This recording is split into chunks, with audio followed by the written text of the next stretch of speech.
مجھے آپ سے یہ سوال کرنا تھا کہ ہم اپنے بیٹے کا نام جو ہے محمد رکھ سکتے ہیں اور خالی محمد جی ٹھیک ہے نام سے پکار سکتے ہیں، اور دوسرا کہ ہم اس کو ڈانٹ سکتے ہیں یا نہیں؟ جی ٹھیک ہے جی ابھی پوچھ لیتے ہیں بہن. مزیدار بات کی ہے بہن نے ادب و کہ احترام پہلے کے تو ساتھ. نام رکھیں محبت میں کہ اللہ کے نبی کے نام پر نام ہے صلی اللہ علیہ وسلم، اور پھر اس کو ڈانٹنے میں بھی ڈر لگتا ہے.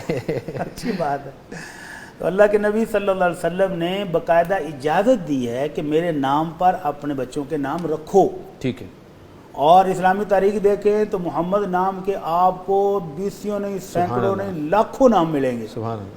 اور ابھی مجھے چند سال پہلے کی رپورٹ ہے کہ یو کے میں جو سالانہ بچوں کے نام رکھے گئے تو ان کا جب سروے کیا گیا تو محمد نام کے بچے ٹاپ آف دی لسٹ تھے. سب سے زیادہ یہ نام رکھا گیا. سب سے زیادہ یو کے میں رکھا جانے والا نام محمد تھا. آہا. تو بچے کا نام جب آپ آقا کے نام پر رکھ رہے ہیں تو پھر اس محبت کا تقاضا یہ ہے کہ آپ اس کو گالیاں تو نہ دیں، برا بلا نہ کہیں، تو ڈانٹ ڈپٹ ہلکی پھلکی بچے کی وہ کرنی پڑ تربیت کا جاتی حصہ ہے. وہ تربیت کا حصہ ہے، وہ کر سکتے ہیں. ٹھیک ہے. لیکن اس نام کو پھر بگاڑنا، ٹھیک ہے. جس طرح ہمارے یہاں معاشرے میں ہر نام کو بگاڑ دیا جاتا ہے، ٹھیک ہے. تو پھر یہ نام کو بگاڑنا بہتر ضروری ہے، جو غلط ہوگا. ٹھیک ہے. اور اس کو پھر گالیاں دینا نام لے کر وہ بھی غلط ہوگا. تو اس کی احتیاط کو بہرحال کرنی پڑے گی نا، اس نام کے تقدس کا بہرحال پھر احتیاط کرنی پڑے گی. ٹھیک ہے. ہاں جی، لیکن نام رکھ سکتے ہیں، رکھنا چاہیے. جی بہتر.